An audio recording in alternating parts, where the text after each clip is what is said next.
우리가 삶을 살아가다 보면 우리의 삶 속에서는 도무지 끝날 것 같지 않은 참 어려운 일들이 닥쳐올 때가 있습니다. 매일매일 그 어려움 가운데서 조금씩 버티고 있는데 정작 우리의 마음은 앞으로 나아간다던가 혹은 회복되어 간다는 느낌보다는 계속 같은 자리에만 머물러 있고 그 자리에 뿌리를 내린 것처럼 고정되어 있는 것처럼 느낄 때가 있습니다. 분명히 앞으로 걸어가고 있음에도 불구하고 더 이상 길이 보이지 않고 흐릿하게만 느껴지는 것이죠. 그렇게 해야 할 일은 그대로인데 우리의 힘과 능력은 또 체력은 점점점 떨어져만 가고 지쳐만 갑니다. 그럴 때에는 우리에게 주어지는 하루하루라는 그 시간이 참 길게만 느껴지기도 합니다. 그리고 그 하루가 점점점 늘어나서 몇 달 그리고 몇 년이 멈춰있는 것처럼 굳어짐으로 느껴질 때도 있습니다. 더 큰 문제는 그 기다림이라는 시간이 길어지면 길어질수록 우리의 마음 가운데에는 또 다른 두려움이 생기기 시작한다는 것입니다. 도대체 언제쯤 이것이 해결될까? 해결되기는 할까라는 두려움이 우리 마음속에 가득 채워지는 것이죠. 그렇다면 이렇게 끝없는 기다림 가운데 놓여있는 이 시간 속에서 우리는 어떠한 마음으로 그 하루하루를 버텨내고 또 그 걸음을 앞으로 내딛어야 할까요? 오늘 말씀의 배경을 보면 유다의 백성들은 오랜 시간 동안 하나님의 부르심을 들으면서 살아왔습니다. 예레미야 선지자는 여호와께서 모든 선지자를 보내셨다라고 말하면서 하나님께서는 유다 백성들을 향해서 계속 말씀하고 계셨고 불러주고 계셨고 수많은 주님의 음성을 들려주고 계셨다고 말합니다. 하지만 그럼에도 불구하고 유다 백성들은 이스라엘 백성들은 하나님의 부르심에 결코 청종하지 않았습니다.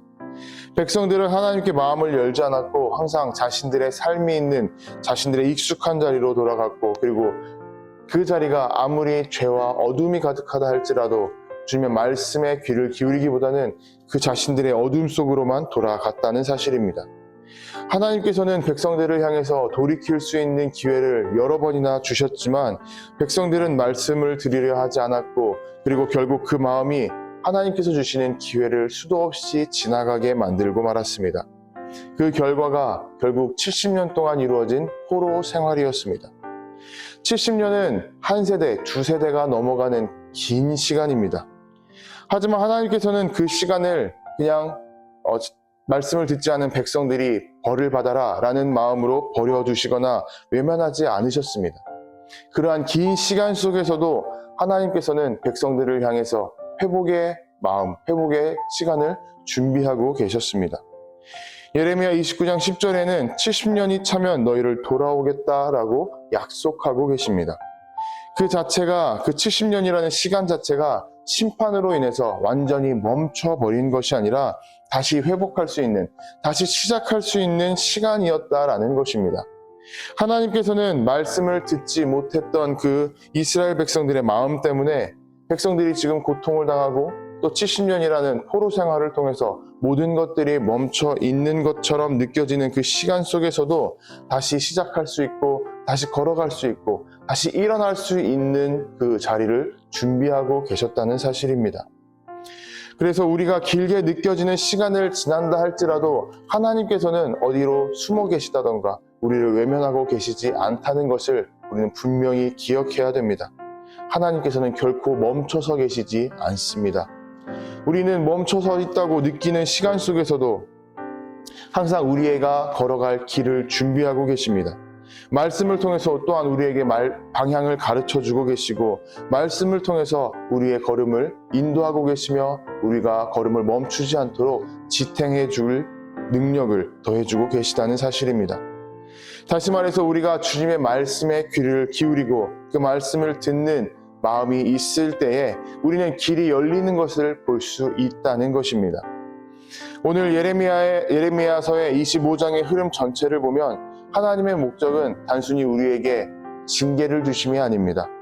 다시금 돌아오게 하시려는 초대이고 부르심이라는 사실입니다.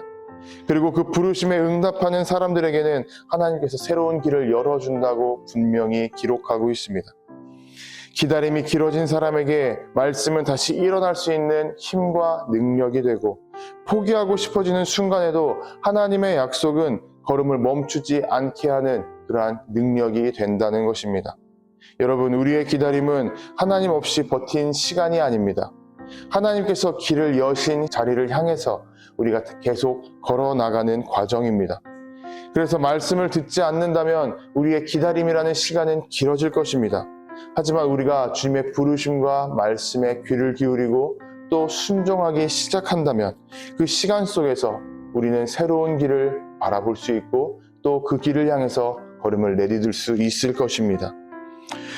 길게 느껴지는 하루에도 하나님께서는 언제나 우리에게 회복의 시간과 회복의 자리를 준비하고 계십니다. 멈춘 줄 알았던 시간 속에서도 언제나 하나님께서는 새로운 방향을 준비하고 계십니다. 그래서 오늘 우리의 하루에도 말씀을 향해서 우리의 마음을 열어야 하고 귀를 열어야 합니다. 그럴 때 우리는 다시금 새로운 길을 향해서 내디딜 수 있는 첫 걸음을 가질 수가 있습니다. 기다림 속에서도 길을 열고 계시는 그러한 하나님을 바라보며 말씀에 귀를 기울이고 말씀에 순종할 수 있는 우리 모두가 되기를 주님의 이름으로 도전하고 축복합니다.